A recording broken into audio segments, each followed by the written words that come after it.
Hello दोस्तों, कैसे हैं आप लोग। आज की कहानी है निर्दयी बहन। अगर यह कहानी आपको पसंद आए तो वीडियो को लाइक और चैनल को सब्सक्राइब जरूर कीजिए। ऐसे पेट फुलाकर क्या दिखाना चाहती है, जैसे कि दुनिया में एक यही है जो बच्चा पैदा करने जा रही है। पता नहीं कितना आराम करेगी बेशर्म कही की। सज धज कर खुद को ये हीरोइन समझती है। मेरे पैरों की तो ये धूल भी नहीं है और इस बेशर्म को इतनी बातें सुनाने का कोई फर्क नहीं पड़ता। बेशर्म चिकना घड़ा जो है, देखो कैसे देख रही है। आज शांति ने रूपा की इतनी गिरी हुई बातों का जवाब दे ही दिया। दीदी, आप भी तो माँ हैं और ऐसी स्थिति से तो आप भी गुजरी होंगी। आज शांति को अपनी ननद रूपा की बात सुनकर बहुत दुख हुआ था। शांति की तलाकशुदा ननद रूपा शांति को तंग करने का कोई बहाना नहीं छोड़ती थी और गर्भवती शांति ऐसी हालत में भी दिन रात घर के कामों को करती रहती थी, मगर घर में किसी को उसका ख्याल ही नहीं आता था। हंसते हंसते शांति सबके ताने सुन लेती थी, मगर चेहरे पर सिकन तक नहीं आने देती थी। शांति की ननद रूपा अपने बेटे रोहन के साथ माता पिता के साथ ही रहती थी, जो कि 4 साल का था। शांति रूपा को एक आंख नहीं भाती थी और वो हमेशा हाथ धोकर शांति के पीछे पड़ी रहती थी। मगर आज शांति का मुंह भले जरा सा खुला मगर खुला गया था। मुझसे जुबान लड़ाती है, तेरा मुंह बहुत चलने लगा है आजकल, रुक बताती हूँ तुझे। ये कहते हुए रूपा ने शांति के पेट में एक जोरदार लात दे मारी। तड़पते हुए बिलबिलाती हुई शांति जमीन पर गिर गई। काफी देर तक दर्द से तड़पती रही तो रूपा ने अपने भाई को कॉल कर दिया, जो कि एक डॉक्टर था। भाई, शांति भाभी सीढ़ियों से गिर गई हैं, उठ नहीं पा रही हैं। रूपा ने भाई से झूठ बोल दिया था और भाई सुनकर तुरंत घर आने लगा। अरे तू घर मत आ भाई, दवा बता दे तो मैं लाकर दे दूंगी। रूपा ने भाई को घर से आने से रोक दिया। भाई ने भी उसकी बात मानी और फोन पर ही दवा बता दी। रात को आकर शांति के पति अमित ने माँ पापा को दिल्ली से वापस बुलाने की बात कही। अमित के पिताजी की केंद्रीय विद्यालय में सरकारी नौकरी थी और अभी उनकी पोस्टिंग दिल्ली में थी। लगभग 3 साल रिटायरमेंट के बचे थे। रूपा, मैं सोच रहा हूँ कि मैं मम्मी को बुला लूँ, शांति के लिए किसी बड़े की ही जरूरत है। अरे भाई, मैं हूँ ना, मैं रख तो रही हूँ भाभी का ख्याल, तुझे कोई शक है क्या। अमित ने आगे कुछ नहीं कहा और अपने कमरे में चला गया। कैसी हो शांति अब तुम, बिस्तर पर लेटी शांति से अमित ने कमरे में घुसते ही पूछा। ठीक हूँ, सुस्त मुरझाए से चेहरे को देखकर अमित ने आगे कहा। तुम सीढ़ियों से कैसे गिर गई, संभल कर नहीं चलती क्या। ये आपके किसने कहा। इस बात पर शांति ने फटी आंखों से अमित की तरफ देखकर कहा। अरे मुझे कौन बताएगा रूपा के अलावा। अमित ने तुरंत कहा। उनके झूठ पर भी भरोसा हो गया आपको। शांति की आंखें गीली हो चुकी थी और आंसू बह रहे थे। मतलब कहना क्या चाहती हो तुम। यही कि आपकी बहन ने आज बेवजह मेरे पेट में लात मारी है। मेरा बच्चा मर भी सकता था। ये जब देखो मेरे पीछे पड़ी रहती हैं, खुद तो यहाँ भाई के घर में पड़ी हैं और मुझे ताने सुनाती रहती हैं। शांति की बात सुनकर पहले तो अमित अवाक से खड़ा देखता रहा, लेकिन अगले ही पल बोला। तुम कहना चाहती हो कि मेरी बहन ने तुम पर हाथ उठाया, हद करती हो। इतना झूठ बोलकर मेरी बहन को गलत साबित करके तुम्हें क्या मिलेगा शांति। शांति ने सोचा था कि आज तो अमित उसकी तरफ बोलेगा, मगर यह तो उल्टा ही हो रहा था। तुम उनसे खुद क्यों नहीं पूछ लेते। आज शांति ने आमना सामना करने की ठान ली थी। अमित ने इस बात पर तुरंत शांति को रूपा के सामने ले जाकर खड़ा कर दिया। रूपा, तुमने आज इसके साथ क्या किया था, ये सीढ़ियों से कैसे गिरी। अमित ने तेज आवाज में रूपा से पूछा। रूपा पहले तो सकपका गई, क्योंकि उसे तो उम्मीद ही नहीं थी कि भाई आकर सामने से बात करेगा। मैं क्या करूंगी भाई भाभी के साथ, इन्होंने झूठी शिकायत की है क्या मेरी। एक बात कहूं भाई, एक तो मैं पहले ही मुसीबत में हूँ, ऊपर से यह मुझे घर से निकालने की धमकी देती है। तू ही बता मैं कहाँ जाऊंगी? ससुराल वाले तो मुझे पहले ही मारने को तैयार बैठे हैं और अब तो ये घर भी मेरा नहीं। रूपा ने ऐसे कहते हुए सिर पकड़कर रोना शुरू कर दिया। उसका यह नाटक शांति को अच्छी तरह समझ रही थी, मगर अमित से अपनी बहन का रोना देखा नहीं गया। शांति, जोर से चिल्लाकर अमित बोला, तुम्हारी हिम्मत कैसे हुई रूपा से ये बातें कहने की? वापस ये नहीं है बल्कि तुम जाओगी। ये घर इसका है और हमेशा इसका रहेगा। ऐसा कहकर अमित ने शांति को घर से बाहर ऐसी हालत में ही धक्का दे दिया। अमित, अमित, मेरी बात तो सुनो, मेरा विश्वास करो, ये सब झूठ है। शांति बाहर से ही अमित को आवाज दे रही थी, मगर अमित जाने किस गुस्से में उसकी आवाज को अनसुना कर रहा था। शांति बाहर ही बेहोश हो चुकी थी और किसी ने देखकर दरवाजा खटखटाया। अमित ने दरवाजा तो खोल दिया, मगर बहन के स्नेह में अंधा अमित नाटक करने लगा कि शांति के बाहर होने का उसको पता ही नहीं था।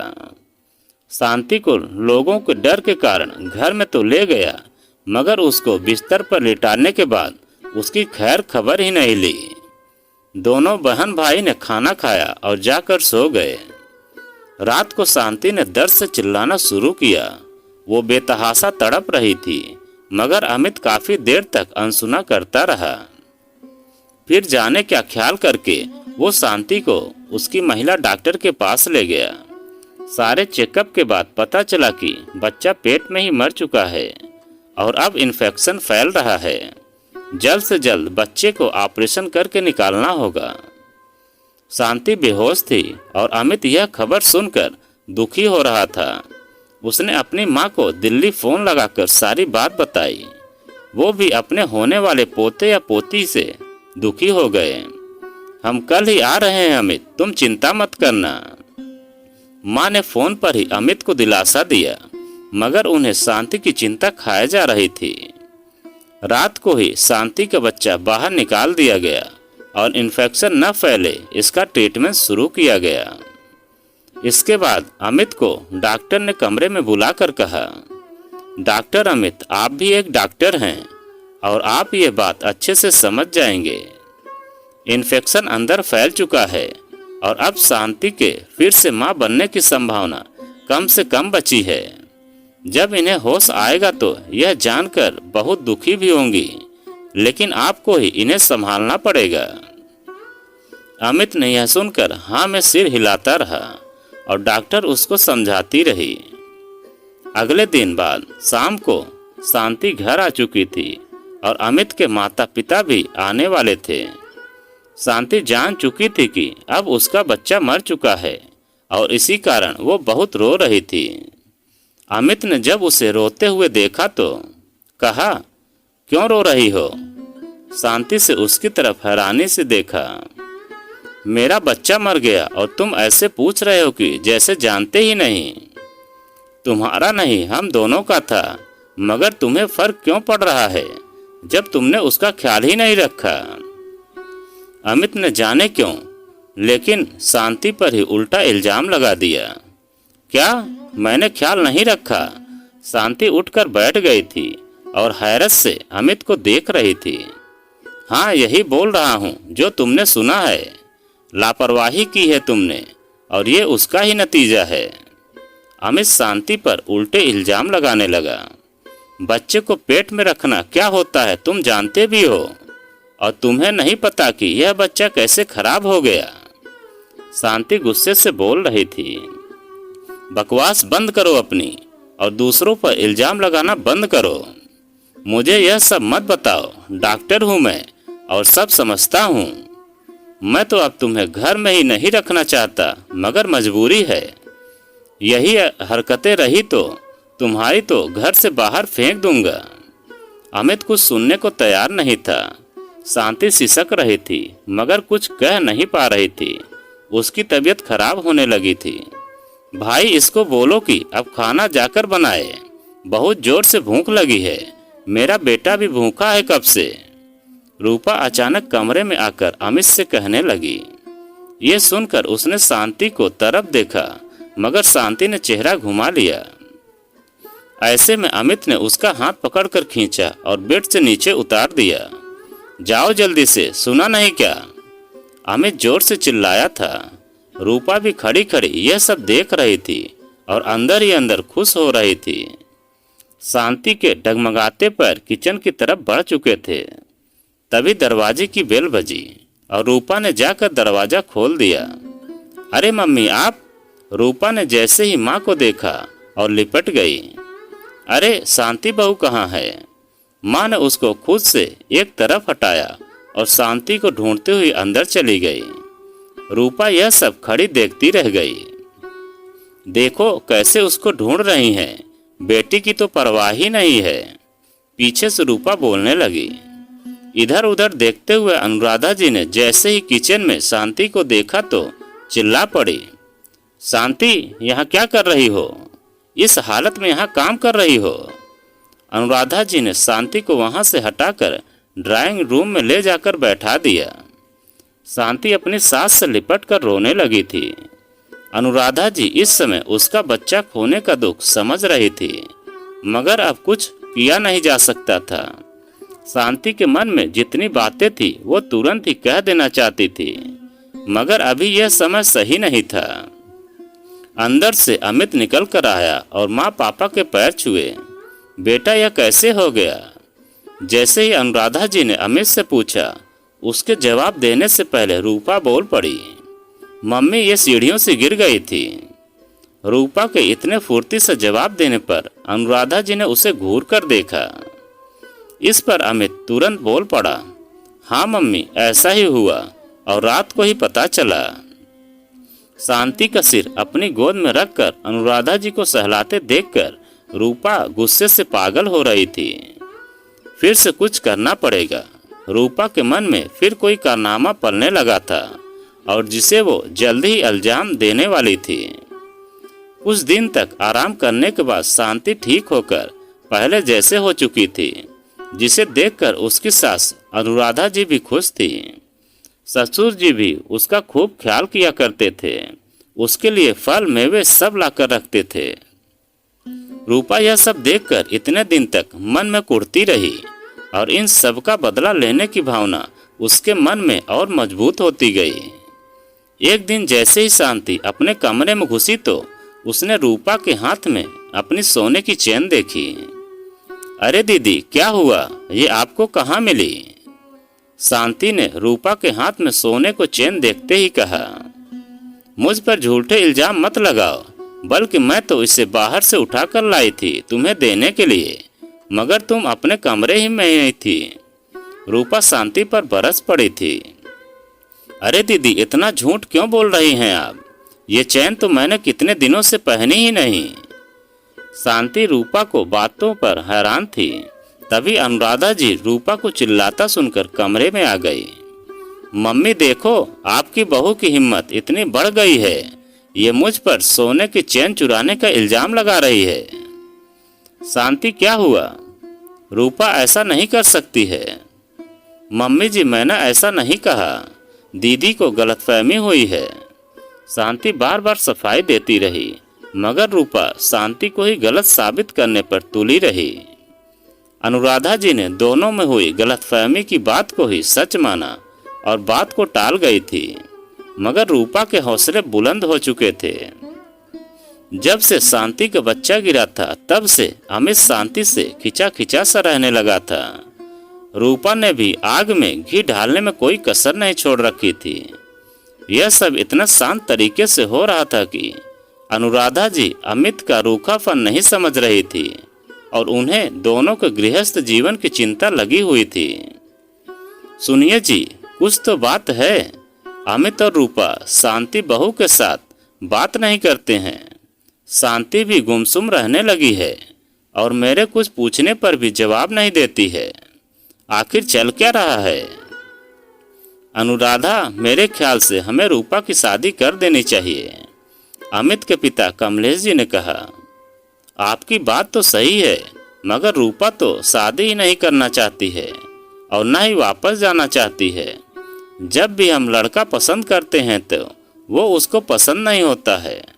अब तो सीधे ही कहने लगी है कि मुझे शादी नहीं करनी। अब तो हमें लगने लगा है कि ससुराल में रूपा की ही कुछ गलती रही है, वरना यह तो ढंग से रहती है। इसका तो यहाँ भी यही हाल है जैसा दामाद जी ने बताया था। अब तो उनकी बात पर मुझे भी भरोसा होने लगा है। अनुराधा जी रूपा के लिए भी चिंतित थी। सही कहा, फिर से बात करके देखते हैं, इस बार उसे मानना ही पड़ेगा। कमलेश जी ने इस बार जैसे कुछ ठान लिया था। अगले ही दिन रूपा को सामने बैठाया गया। अमित भी क्लिनिक से आ चुका था। रूपा, तुमसे जरूरी बात करनी है। कमलेश जी ने बात की शुरुआत की और सब ध्यान से सुनने लगे।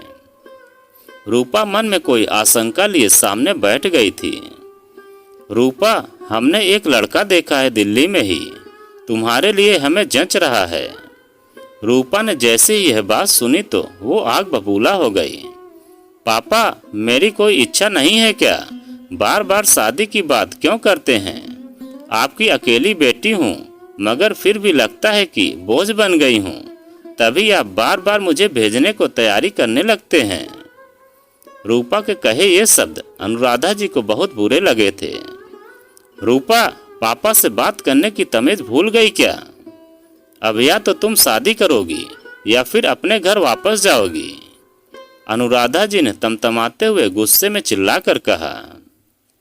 मम्मी, आप तो रहने ही दीजिए, आपको तो घर की मालकिन इसको ही बनाना है। क्या मेरा बच्चा इधर कोई हक नहीं रखता जो आप मुझे वापस भेजने की बात कर रही हैं? रूपा के मन में शांति के लिए जो कड़वाहट थी वो सामने दिखाई दे रही थी। शांति समेत रूपा के मम्मी पापा भी इस बात को सुनकर दांत पीस कर रह गए थे। खबरदार रूपा, अब इसके आगे तुमने जरा भी तमीज खोई तो मैं भी भूल जाऊंगी कि तुम मेरी बेटी हो, जैसे तुम भूल गई हो कि मैं तुम्हारा बाप हूँ। अब तुम्हारे ससुराल में न टिक पाने का कारण समझ आ रहा है और दामाद जी की बात पर भरोसा हो रहा है। तुम ही किसी लायक नहीं हो। तुमने भी तो दामाद जी से उनका बच्चा दूर रख रखा है। कमलेश जी का गुस्सा अब सातवें आसमान पर पहुंच चुका था। अमित भी पापा को रूपा पर बरसते देखकर रूपा का ही साथ देने लगा। पापा, उसकी स्थिति समझिए आप, वो परेशान है, इसलिए ऐसी बातें कर रही है। आप क्यों गुस्से में लाल हो रहे हैं? और जीजा जी पर भरोसा क्यों होने लगा है आपको? कमलेश जी को अब विश्वास हो चुका था कि बेटे बहू की जिंदगी में दुख की जड़ यही है। अमित को रूपा का साथ देते देखकर अनुराधा जी के विश्वास भी इस बात पर हो गया था।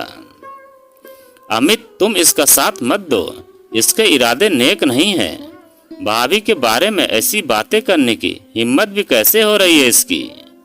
अपना घर बिगाड़ कर अब तुम्हारा घर बिगाड़ रही है ये। कमलेश जी का अब अपने गुस्से पर काबू ही नहीं था। उनका हाथ रूपा पर उठते उठते रह गया था।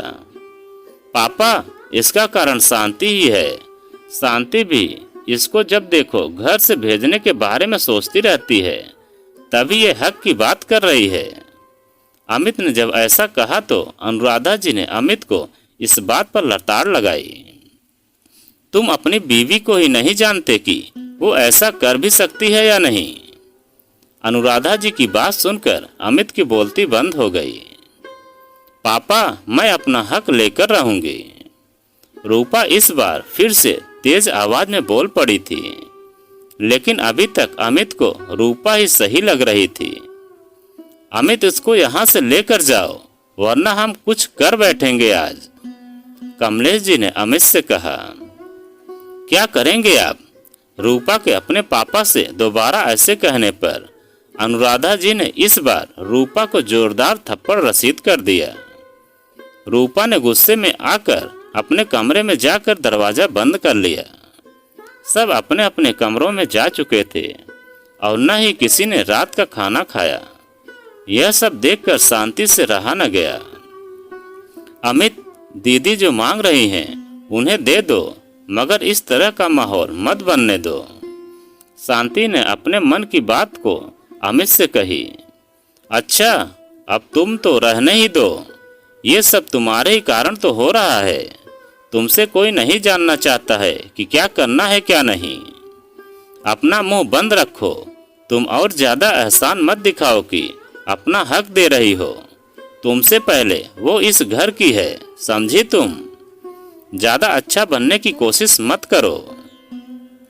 अमित के मुंह से ऐसी बातें सुनकर मन मसोस कर शांति रह गई थी। अमित अब भी उसे ही गलत समझ रहा था। शांति रूपा के तलाकशुदा जीवन का दर्द समझती थी, इसलिए कभी उसकी शिकायत किसी से नहीं की और माँ बाप सामान सास ससुर होते हुए भी कभी उनसे सच्चाई नहीं बता सकी थी। रूपा अपने कमरे में बैठी अभी तक शांति को कोस रही थी। सोने के ढेर पर बैठकर इतरा रही है, ये सब मैं इसका नहीं होने दूंगी। मेरा हक मैं लेकर रहूंगी। जाने क्यों रूपा के मन में शांति के लिए इतना नफरत भरा हुआ था।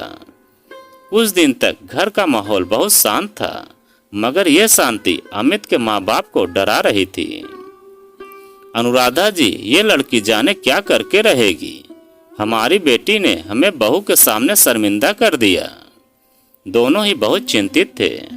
कुछ दिन बाद रूपा ने अपने मम्मी पापा को बात करने के लिए कहा। जब सब एक साथ बैठे तो उसने सामने कुछ पेपर रख दिए। ये क्या है? कमलेश जी ने चौंक कर उन कागजों को तरफ देखा। जो मैंने मांगा है, ये मेरा हक है, वो भी कानूनी तरीके से, जिससे कि आप मुझे मना नहीं कर सकते हैं। रूपा के तेवर देखकर अनुराधा जी तिलमिला उठी और कमलेश जी ने भी कागज उठाकर दूर फेंक दिए। तेरी जैसी बेटी मुझे नहीं चाहिए, जा अभी घर से निकल जा। अब मैं समझ चुका हूँ कि अमित की जिंदगी में जहर कौन घोल रहा है। तुझसे अपना घर तो संभला नहीं और अब अपने भाई का घर तोड़ने चली है। कमलेश जी की बातें सुनकर रूपा ने पास खड़ी शांति के मुंह पर तमाचा मार दिया, जिससे शांति सहम गई। मगर रूपा की इस हरकत का अमित पर अब भी कोई असर नहीं था। अनुराधा जी ने रूपा के ऐसा करते ही उसका कसकर हाथ पकड़ा और बाहर के दरवाजे तक ले गई। तू अपने घर वापस चली जा, हमारे घर में आग लगाना बंद कर दे। अनुराधा जी की यह बातें सुनकर रूपा ने जमीन में पड़े कागज उठाए। पापा, इस पर बिना साइन करवाए नहीं जाऊंगी मैं। पापा, दे दीजिए ना, जो भी दीदी मांग रही हैं सब इनका ही है। इस बार शांति ने पहली बार अपने सास ससुर के सामने कुछ कहा, मगर रूपा को यह भी बर्दाश्त नहीं हुआ। तू कौन होती है मुझे ये देने वाली? तेरी तो जान ले लूंगी मैं। तेरे पेट पर लात मारी थी, भूल गई क्या? ये कहकर रूपा ने शांति के बाल खींचकर उसका हाथ पीछे की तरफ मड़ोड़ दिया। सभी लोग उसकी हिम्मत देखकर दंग थे। रूपा की इस बात पर सबके कान खड़े हो गए थे। आज सब लोग सच्चाई जान गए थे। अपनी ही बेटी के यह शब्द सुनकर कमलेश जी ने सिर पर हाथ रख लिया था। अनुराधा जी हैरत से अमित को देख रही थी। अमित तो रूपा की बात सुनकर जैसे भूती बन गया था। खड़े क्या हो बेटा, अब भी कुछ नहीं बोलोगे अपनी इस प्यारी बहन को?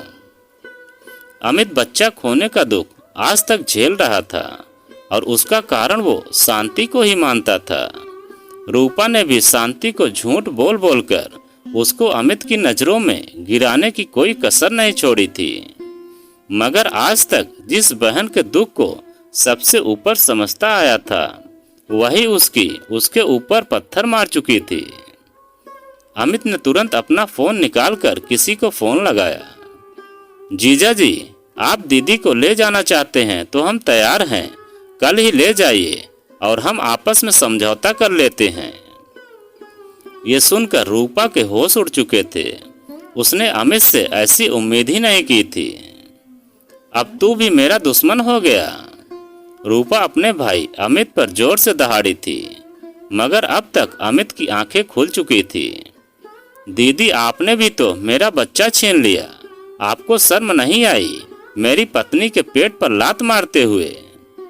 क्या अब आप मुझे वो वापस दे सकती हैं? आपकी बातों में आकर मैंने भी शांति को उस दिन घर से बाहर निकाला था, जिसकी भी जिम्मेदार आप हैं। अमित की इस बात पर रूपा दंग रह गई थी। उसे तो ख्याल ही नहीं था कि वो अपना राज खुद ही उगल चुकी थी। अपनी लालची बीवी का साथ मत दे भाई, ये तो मेरा हक छीनने के लिए ही बच्चा पैदा करना चाहती थी। ये नहीं चाहती थी कि मेरे बच्चे को कुछ मिले। इस बार भी रूपा ने शांति पर ही इल्जाम लगाया। दीदी, लालच तो आपने दिखाया है, शांति तो सब कुछ आपको देने के लिए ही मुझसे कह रही थी, मगर मैंने इसको ही गलत समझा। अमित इस बार अपनी गलतियों पर पछता रहा था और इसके बाद उसने शांति से माफी भी मांगी।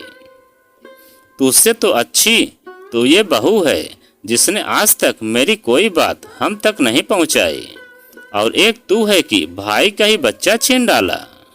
कमलेश जी और अनुराधा जी दोनों ने अब रूपा को जमकर सुना रहे थे, लेकिन आज रूपा के मुंह से आवाज निकलना बंद हो गई थी।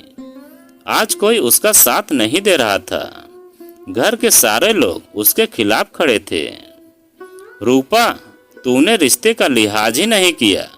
ये तो शांति की अच्छाई है कि ये इतना होने के बाद भी चुप रही। अनुराधा जी बिना बोले रुके चली जा रही थी। आज हर एक उंगली अपनी तरफ उठती देख रूपा चुप हो गई थी।